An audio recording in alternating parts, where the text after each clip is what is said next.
Hello guys, welcome back again. तो Indian coast guard की तरफ से assistant commandant group A gazetted officer के लिए वैकेंसी निकल के आ चुकी है। तो आज की इस वीडियो में हम इसकी सारी जानकारी देखने वाले हैं। तो चलिए फिर शुरू करते हैं इस वीडियो को। दोस्तों आपको बता दूं, 3 तरह की पोस्ट रहती है: general duty, commercial pilot licence SSA and technical की, तो इंजीनियरिंग एंड इलेक्ट्रिकल की। तो यहाँ पर देख सकते हो फरवरी 2022 की जो बैच है उसके लिए वैकेंसी निकाली गई है। नीचे यहाँ पे आप देख सकते हो मेल एंड फीमेल दोनों भी अप्लाई कर सकते हैं, लेकिन कौन से पोस्ट के लिए कर सकते हैं वो आगे हम देखेंगे। यहाँ पे ऑनलाइन एप्लीकेशन आपको करना है और उसकी देखिए वेबसाइट आपको दे रखी है। नीचे आपको ब्रांच एंड एलिजिबिलिटी बता रखी है और क्वालिफिकेशन दे रखा है। तो यहाँ पे जनरल ड्यूटी पोस्ट के लिए जिनका भी डेट ऑफ बर्थ इस ड्यूरेशन के बीच में रहता है तो आप पे अप्लाई कर सकते हो। यदि इन डेट्स को भी रहता है तो पे अप्लाई कर सकते हो। इस पोस्ट के लिए सिर्फ मेल कैंडिडेट्स अप्लाई कर सकते हैं।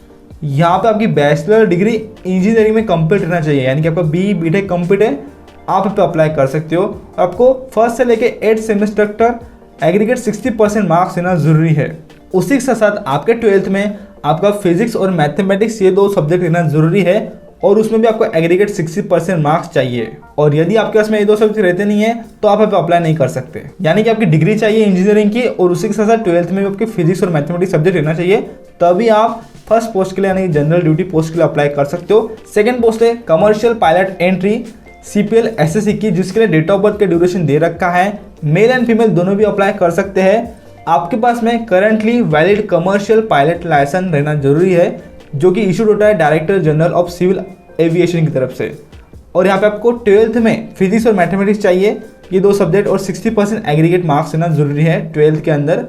यहाँ पे थर्ड पोस्ट है टेक्निकल इंजीनियरिंग एंड इलेक्ट्रिकल के लिए, जिसके लिए डेट ऑफ बर्थ का ड्यूरेशन आप देख सकते हो यहाँ पे बता रखा है। मेल कैंडिडेट्स यहाँ पे अप्लाई कर सकते हैं। आपकी इंजीनियरिंग की डिग्री कंप्लीट रहना चाहिए विद 60% एग्रीगेट मार्क्स और 12th में आपके फिजिक्स और मैथमेटिक्स सब्जेक्ट रहना जरूरी है, तब आप अप्लाई कर सकते हो और उसमें भी आपको 60% मार्क्स चाहिए। यहाँ पर गाइस आपका डिप्लोमा हुआ है और उसके बाद में आपने इंस्टीट्यूशन ऑफ इंजीनियरिंग की सेक्शन ए और सेक्शन बी की एग्जामिनेशन दी होंगी, या फिर वो 12th के बाद में आप दे सकते हो, डिप्लोमा के बाद में आप दे सकते हो 3 साल के। तो यहाँ पे आप तो भी अप्लाई कर सकते हो टेक्निकल की पोस्ट के लिए। यहाँ पे लेकिन क्राइटेरिया है, आपका जो इंस्टीट्यूशन ऑफ इंजीनियरिंग का एग्जामिनेशन है वो यहाँ पे इस फील्ड में से आप पास होना चाहिए। इंजीनियरिंग ब्रांच के लिए ये फील्ड्स आप देख सकते हो, इलेक्ट्रिकल ब्रांच के लिए ये फील्ड्स आपको दिए गए हैं। तो एक बार आप नोटिफिकेशन में देख सकते हो। यहाँ पर मैं आपको पढ़ के बता दूँ, इंजीनियरिंग ब्रांच के लिए नवाल, आर्किटेक्चर और मैकेनिकल और मरीन इस फील्ड के अंदर रहना चाहिए। उसी तरह यहाँ पे बहुत सारी है। इलेक्ट्रिकल ब्रांच के लिए भी आप देख सकते हो। तो एक बार फिर से क्लियरली आपको बता दूं, टेक्निकल ब्रांच के लिए आपका सबसे पहले डिग्री कंप्लीट रहना चाहिए इंजीनियरिंग का, तो आप अप्लाई कर सकते हो। 12th में आपका फिजिक्स और मैथमेटिक्स सब्जेक्ट रहना ही चाहिए 60% एग्रीगेट मार्क्स के साथ, और इंजीनियरिंग में भी आपको 60% एग्रीगेट मार्क्स रहना चाहिए। यहाँ पर आपका इंस्टीट्यूशन ऑफ इंजीनियरिंग का एग्जामिनेशन सेक्शन ए और सेक्शन बी का पास हुआ है उन स्ट्रीम्स के अंदर जो कि मैंने आपको बताए थे, तो भी अप्लाई कर सकते हो। तो वो जो एग्जामिनेशन है वो आप 12th के बाद में भी दे सकते हो या फिर आप डिप्लोमा के बाद में भी दे सकते हो। वो एक तरह से आपकी इंजीनियरिंग डिग्री जैसा ही रहता है। तो मैं आशा करता हूँ आपको क्लियर हो चुका होगा क्वालिफिकेशन और ये सारा। उसी के बाद में यहाँ पे शॉर्ट सर्विस अपॉइंटमेंट का एज एन असिस्टेंट कमांडर का जो ड्यूरेशन रहता है वो बता रखा है। तो सबसे पहले 8 साल का रहता है, उसके बाद में 10 साल के लिए एक्सटेंड किया जाता है और उसके बाद में 14 साल के लिए एक्सटेंड किया जाता है ये शॉर्ट सर्विस अपॉइंटमेंट। यहाँ पे एज के अंदर SC/ST कैटेगरी को 5 साल का रिलैक्सेशन है, OBC कैटेगरी को 3 साल का, और यहाँ पे SC/ST कैटेगरी को डिग्री के अंदर 5% का रिलैक्सेशन भी दिया जाता है, और 12th में कोई रिलैक्सेशन नहीं है किसी को भी। और अभी बात कर लेते हैं वैकेंसी की। तो यहाँ पे GD के लिए 30 वैकेंसी है, CPL के लिए 10 वैकेंसी है, टेक्निकल के लिए इंजीनियरिंग में 6 वैकेंसी है, इलेक्ट्रिकल में 4 वैकेंसी है। कुल मिला के आप देख सकते हो ऊपर के 2 फील्ड के लिए 40 वैकेंसी है और नीचे के लिए 10 वैकेंसी है, टोटल 50 वैकेंसी है। यहाँ पे एडिशनल एलिजिबिलिटी क्राइटेरिया की बात कर लेते हैं। तो यदि आपको हायर मार्क्स रहते हैं आपकी डिग्री के अंदर तो आपकी मेरिट लिस्ट में आपका नाम आने के चांस ज़्यादा रहेंगे। यहाँ पे आप यदि फाइनल ईयर की एग्जामिनेशन, फाइनल सेमेस्टर की एग्जामिनेशन क्लियर कर चुके हो और आपकी डिग्री भी कंप्लीट हुई है तो यहाँ पे अप्लाई कर सकते हो। और यदि आपने इसके पहले ये जो ट्रेनिंग रहती है इसे एक्सपीरियंस किया होगा किसी दूसरे ट्रेनिंग अकेडमी से, तो आप अप्लाई नहीं कर सकते। तो इसी के साथ साथ अभी बात करते हैं एप्लीकेशन की। तो यहाँ पे आपकी एप्लीकेशन की प्रोसेस 6 दिसंबर से स्टार्ट हो रही है, लास्ट डेट है 17 दिसंबर 2021 शाम के 5:30 बजे तक, और उसके बाद एप्लीकेशन बंद हो जाएंगे। यहाँ पे आपको एप्लीकेशन किस तरह से करना है वो पूरी प्रोसेस दे रखी है। यदि कोई भी दिक्कत आती है यहाँ पे देख सकते हो नोटिफिकेशन के अंदर, हम जाएंगे नीचे और बात करेंगे कुछ इंपॉर्टेंट टर्म्स की। तो यहाँ पे आप एक ब्रांच के लिए अप्लाई कर सकते हो, उसके बाद में यदि आप मल्टीपल एप्लीकेशन करते हो तो आपका एप्लीकेशन रिजेक्ट हो सकता है, कैंसिल हो सकता है, इस बात को ध्यान रखिएगा। यहाँ पे सक्सेसफुल रजिस्ट्रेशन हो जाने के बाद में आपको क्या करना है, आपके एप्लीकेशन की प्रिंट आउट निकाल लेनी है और उसके कुछ दिन बाद आपको एडमिट कार्ड का भी प्रिंट आउट निकाल लेना है, जो कि उसकी आपको इन्फॉर्मेशन इनके वेबसाइट पे पता चलेंगी, क्योंकि उसी एडमिट कार्ड के अंदर आपके पीएसबी सेंटर की एग्जामिनेशन की डिटेल रहने वाली है। तो इसी के लिए आपको इनकी वेबसाइट पे जाके चेक करते रहना है आपका एडमिट कार्ड आया है कि नहीं। यहाँ पे एडमिट कार्ड के लिए लिंक भी दे रखी है कहाँ पे आपको जाना पड़ेगा। तो आपका जो पीएसबी का एडमिट कार्ड है वो 28 दिसंबर 2021 के बाद में आ सकता है, और जब तक का पीएसबी कंप्लीट नहीं हो जाता तब तक वो यहाँ पे एडमिट कार्ड रहेगा, ऐसा यहाँ पे बता रखा है। लिंक भी आपको यहाँ पे दे रखी है ऊपर, उसकी आपको प्रिंट आउट जरूर से निकाल लेनी है और वही आपको आगे लेके जाना है। दोस्तों यहाँ पे पीएसबी का शेड्यूल बता रखा है। तो यहाँ पे आपको क्या करना है, पीएसबी को आप जब जाओगे यानी कि प्रिलिमिनरी सिलेक्शन एग्जामिनेशन को, तो वो एग्जामिनेशन जैन 2022 के बाद में हो सकती है, यहाँ पे बता रखा है। और आपको एग्जामिनेशन में 30 मिनट पहले चले जाना है। उसके सेंटर्स भी आपको अभी दिए गए हैं, तो इन सेंटर्स में से किसी एक सेंटर को आपको चूज़ करना पड़ेगा। तो यहाँ पर आप देख लीजिएगा, एक बार आपको यहाँ पे दिया गया है इस तरह से।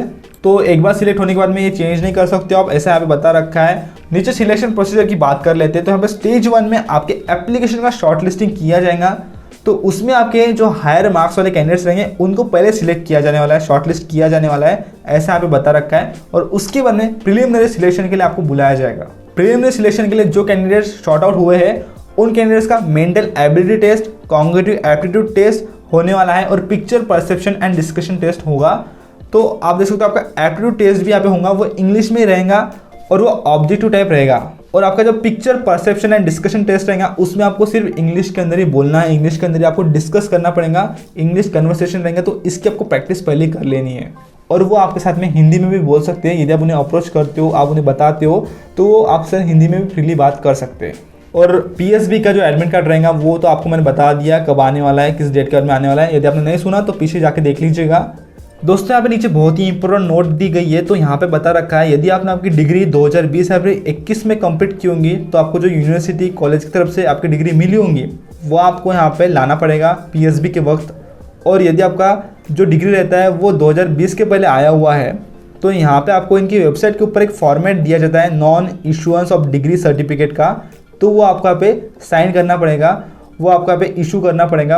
आपको पूरा फॉर्मेट दिया है वो आपको फिलअप करना पड़ेगा। यदि आपकी 2020 के पहले की डिग्री रहती है तो वो यहाँ पे देखते हैं, चेक करते हैं। यदि आपने वो फॉर्मेट नहीं फिलअप करके लाया तो आपको यहाँ पे पीएसबी के एग्जामिनेशन को दिया नहीं जाएगा।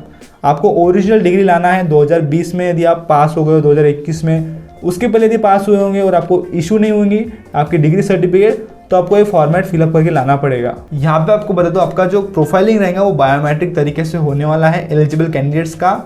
और यदि आप आपके फाइनल सेमेस्टर के एग्जामिनेशन के लिए रिजल्ट के लिए रुके हुए हो तो आप यहाँ पे अप्लाई नहीं कर सकते इस 2022 के बैच के लिए। नीचे देखिए स्टेज 2 आपको बता रखी है, उसमें फाइनल सिलेक्शन की बात की गई है, तो हम उसे देख लेते हैं। तो यहाँ पे फाइनल सिलेक्शन में आपका क्या होगा, तो यहाँ पे आपको बता दो आपका साइकोलॉजिकल टेस्ट, ग्रुप टास्क और इंटरव्यू यानी कि पर्सनैलिटी टेस्ट होने वाला है। ये फाइनल सिलेक्शन के पॉइंट्स है। और कब होगा आपका फाइनल सिलेक्शन, तो उसका देखिए फरवरी से अप्रैल 2022 में वो हो सकता है, ऐसा बता रखा है। और इस वक्त आपके सारे ओरिजिनल डॉक्यूमेंट्स को भी वेरीफाई किया जाएगा और आपको उनकी जेरॉक्स कॉपी भी लेके आना है, एक सेट बना के लेके आइएगा। ओरिजिनल डॉक्यूमेंट्स तो लाना ही है, उनकी जेरॉक्स कॉपी भी लेके आइएगा, क्योंकि यहाँ पे वो सभी डॉक्यूमेंट्स एक बार वेरीफाई होने वाले हैं। पीएसबी में भी आपको लेके जाना है और एफएसबी के वक्त भी आपको लेके जाना है। तो कौन से डॉक्यूमेंट्स आपको लेके जाना है वो हम देख लेते हैं। तो रिटन एग्जामिनेशन यानी कि जो पीएसबी की एग्जामिनेशन है, तो पीएसबी को तो आपको सबसे पहले ई एडमिट कार्ड लेके जाना है, उसका प्रिंट आउट निकाल के। कलर पासपोर्ट फोटोग्राफ भी आपको लेके जाना पड़ेगा, 2 लेके जाना है। 10th की मार्कशीट आपको लेके जाना है, 12th की मार्कशीट आपको लेके जाना है, डिग्री के सभी सेमेस्टर के आपको मार्कशीट यहाँ पे लेके जाना है, बी बीटेक ग्रेजुएशन के।